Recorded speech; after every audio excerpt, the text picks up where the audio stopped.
कथा आती है, सभी लोग ध्यान से सुनिएगा, सभी के काम की कथा है। महाराज शिवी की। आप ऐसे समझिएगा, एक राजा थे जिन्होंने अपने जीवन में एक संकल्प लिया था। क्या संकल्प लिया था? कि हम प्रजा का तो पालन करेंगे, लेकिन मेरे जीवन का ऐसा संकल्प होगा कि हमारी प्रजा में कोई भी जीव जंतु भी दुखी नहीं रहेगा। मतलब कोई पशु पक्षी भी दुखी नहीं रहेगा। ये उनके जीवन का संकल्प था। तो एक बार की क्या बात है, एक बार की बात है, ये बाज पक्षी होता, कितने लोग जानते हैं बाज पक्षी? भाई आधे लोग क्यों नहीं जानते हैं? अब मैं क्या बाज बन के दिखाऊं?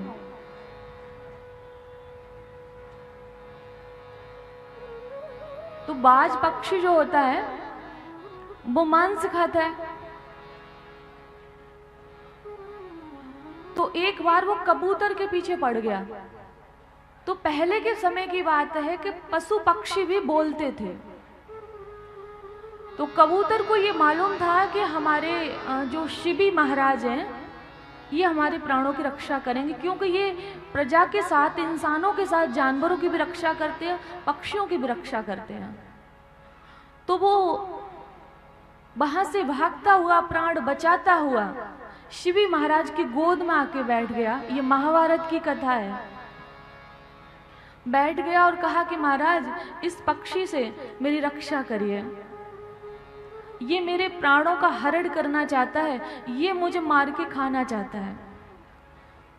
तो महाराज ने उसे अपने वस्त्रों में छुपा लिया और इतने में देखा कि बाज पक्षी भी आ गया।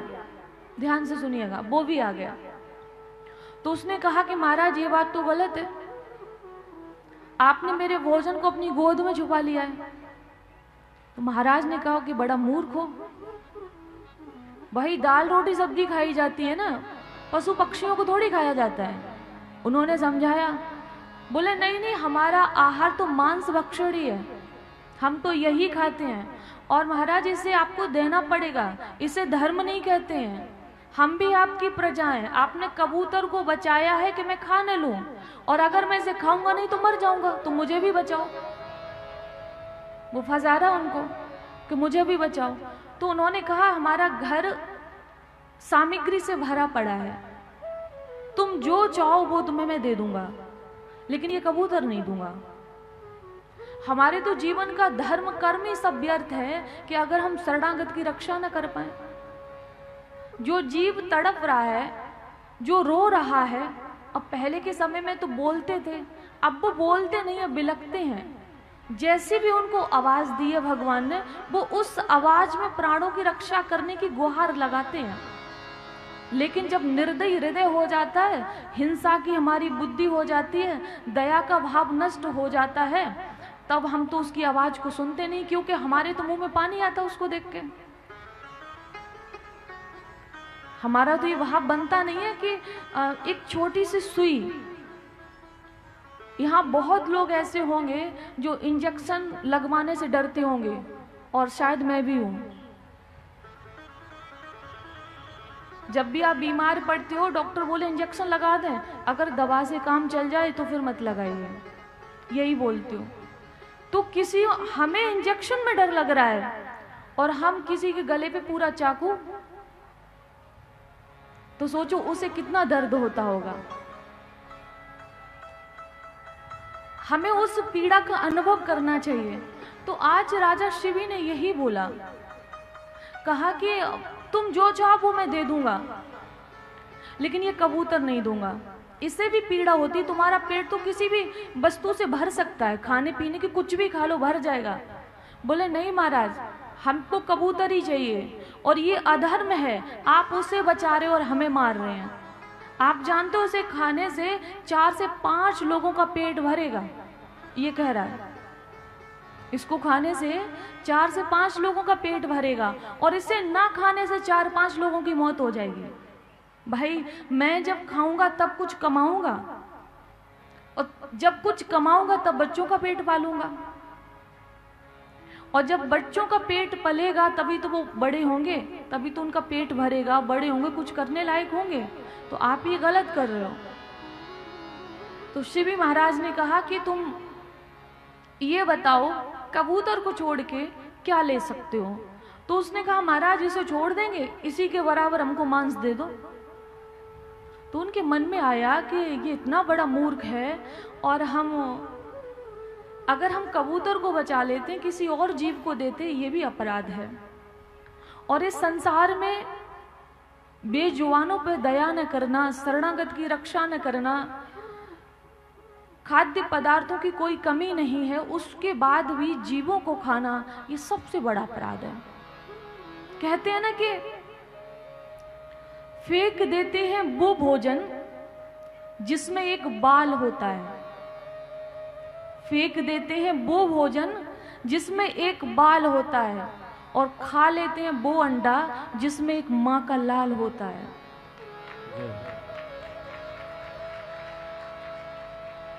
और कहते हैं हम शाकाहारी हैं। कितनी गलत बात है। अगर आपके पास विकल्प नहीं है तो आप कुछ भी खा सकते हो।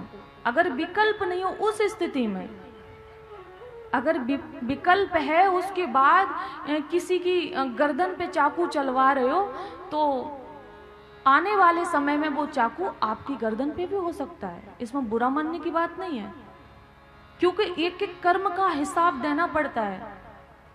कृष्ण भगवान ने जब राम के रूप में थे त्रेता युग में, ध्यान रखिएगा, तो बाली को छुप के मारा था। हम सभी जानते हैं सुग्रीव और बाली भाई भाई थे, सभी लोग जानते हैं। रामचरितमानस तो आपके एमपी में तो बहुत पढ़ते, सबको ही पता होगा, भाई भाई थे। तो भगवान ने सुग्रीव का पक्ष लेके बाली को छुप के मारा, और बाली ने भगवान से कहा भी, मैं वैरी सुग्रीव प्यारा, और कारण कवन नाथ मोय मारा। धर्म है तो अब तरे उस गुसाई, और मारे हूं मोय ब्याध की नाई। मुझे छुप के मारा है आपने। और वही बाली बहेलिया बनकर जब द्वापुर में आया, तो उसने भी कृष्ण भगवान के पैर में छुपके से बाण मारा। और जब वो प्रभु के पास आया तो भगवान से कहा कि मैं पहचान नहीं पाया, मैंने सोचा कि कोई हिरन है, कि हिरन की आंख चमक रही है, तो मैंने बाण चला दिया। तो प्रभु हमको क्षमा कर दो। हाथ जोड़ रहा, पैरों में लोटपोट हो रहा। और भगवान ने कहा कि जो अपने लिए उन्होंने सिंहासन मंगाया हुआ था, अपने लिए जाने के लिए इस धराधाम को छोड़कर, उस पर उसको बिठाया। कहा कि बेटा आज बदला पूरा हो गया, मैंने तुम्हें छुप के मारा, आज तुमने हमें छुप के मारा, तुम्हें कोई अपराध नहीं लगेगा, आज तो मैं पाप से मुक्त हुआ हूं। और अपना धाम दे दिया भगवान ने उसको। तो जब भगवान बदला देते हैं, भगवान नहीं बचते, तो हम और आप किस गिनती में हैं। तो आज महाराज शिवी ने कहा कि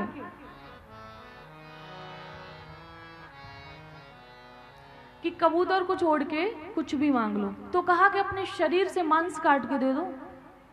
तो उन्होंने उसी समय एक तराजू मंगवाई, एक तरफ कबूतर को रखा और एक तरफ अपने शरीर से मांस काट काट के तराजू के बराबर में रखते हैं। अब वो देव योग से कबूतर का वजन बढ़ता जा रहा है।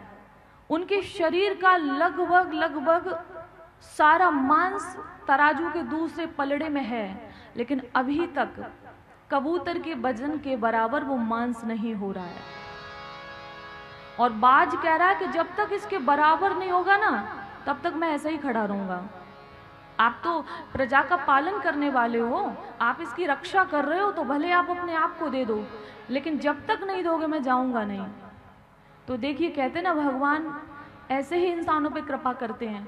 उसी समय महाराज शिवी ने जिस तराजू के पलड़े में अपने मांस को काट काट के रखा था, उसके बाद भी कबूतर के बराबर नहीं हुआ, तो वो खुद ही उसमें बैठ गए। और जैसे ही खुद उसमें बैठे, आकाश मार्ग से पुष्पों की वर्षा होने लगी, दुमदुमियां बजने लगी, नारद आदि देवता आकर प्रकट हो गए और शिवी महाराज की जय जयकार करने लगे कि एक इंसान वो है कि अपने पेट के लिए जीवों को मारता है, और एक आप वो हो कि जीव रक्षा के लिए आप अपने आप को ही मारने के लिए चले हो। आपने अपने आप को ही न्यौछावर कर दिया। तो इस कथा से क्या शिक्षा मिल रही है?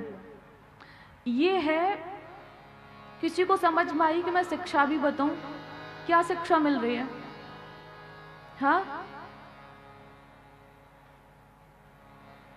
एक मैं छोटा सा निवेदन करूं। जब कोई मर जाता है तो हम उसे शमशान लेकर जाते हैं कि नहीं, कि घर में ही रखते हैं? जाते हैं ना। तो उसके बाद आप स्नान करते हो कि ऐसे ही भोजन पानी करने लग जाते हो? बोलो, स्नान करते हो? कितने लोग करते हैं? सारे लोग करते हैं। क्यों करते हैं? अशुद्ध हो गए, अपवित्र हो गए। सच बात है ना। किसी इंसान ने एक पंक्ति बोली, बाहर इंसान तेरी फितरत, बाहर इंसान तेरी फितरत, मुर्दों को जला के नहाता है और जिंदा जीवों को मुर्दा बना के खाता है। तब अपवित्र नहीं होते, तब अशुद्ध नहीं होते? बताइए, अशुद्ध तो होते हैं कि नहीं होते भैया? मैं तो बचपन से ये चीज देखती आ रही हूँ, सुनती आ रही हूँ। लोग घर में प्रवेश नहीं करते हैं, बाहर ही हाथ पैर धुलेंगे और फिर उसको छिड़केंगे अपने ऊपर, उसके बाद कहीं जाके स्नान करेंगे।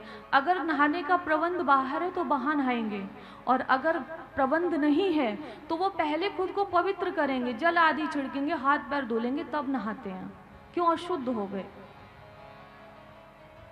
तो ज़्यादा आप लोग समझदार हैं और भगवान की रसमयी कथा में, आनंदमयी कथा में विघ्न पड़ जाता है इन बातों से।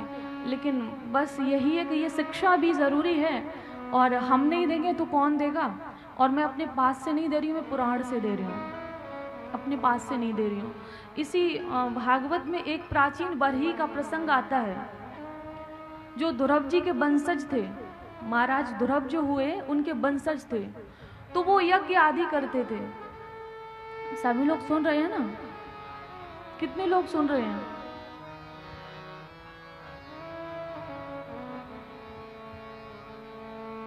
ध्यान से सुनना। वो यज्ञ करते थे, लेकिन यज्ञ में क्या करते कि किसी ने उनको कह दिया तो वो पशुओं की बलि देते थे। तो नारद जी ने कहा कि राजा तो अच्छे हैं लेकिन अज्ञानी हैं, किसी ने इनको गलत शिक्षा दी हुई है, तो भाई संत हैं, हमारा सही शिक्षा देने का फर्ज बनता है। तो उन पे कृपा करते हुए उनके पास गए और कहा कि राजन, आप यज्ञ आदि कर रहे हो, बहुत अच्छी बात है, इससे भगवान प्रसन्न होते हैं, लेकिन एक ही काम गलत कर रहे हो। क्या? कि आप यज्ञ में पशुओं की बलि दे रहे हो। ये वैदिक पूजा नहीं है, ये पौराणिक पूजा नहीं है, ऐसा करने से पाप लगता है। उन्होंने माना नहीं। अब नारद जी तो भगवान के स्वरूप हैं, भगवान के ही अवतार हैं, वो तो सब कुछ करके दिखा सकते हैं। तो जितने पशुओं की उन्होंने बलि दी थी, तो आकाश मार्ग में सबको प्रकट किया गया। नारद जी ने योग शक्ति से सबको प्रकट किया। और राजा प्राचीन वरही से कहा कि देखो, इनको पहचान रहे हो?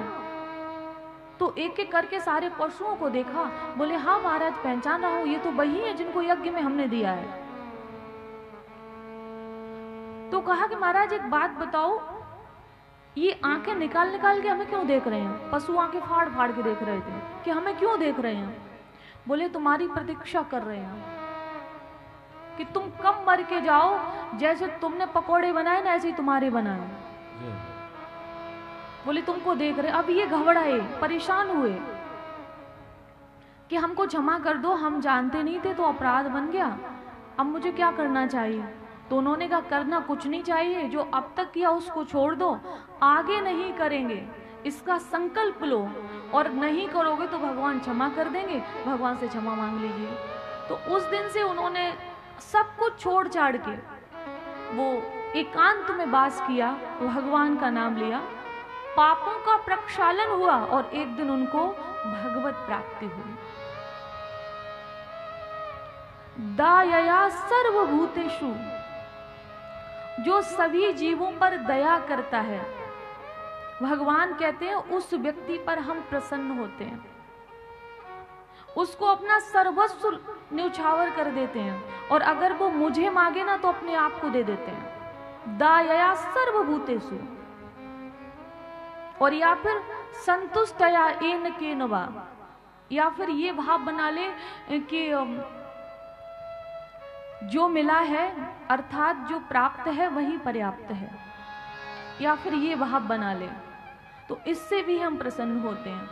तो ये कथा यहाँ के भक्तों के लिए तो नहीं थी, पर चैनल के माध्यम से और लोग भी सुन रहे हैं, तो इसलिए बोली है, क्योंकि मुझे पता है यहाँ तो ऐसा कोई कुछ करता नहीं है, और अगर करता भी होगा तो आगे नहीं करेगा, है ना। वैसे कुछ लोगों की जो स्माइल दिख रही है ना, तो मैं सबसे ऊंचाई पे बैठी हूँ, तो उससे ना लगता है कि कुछ गड़बड़ है।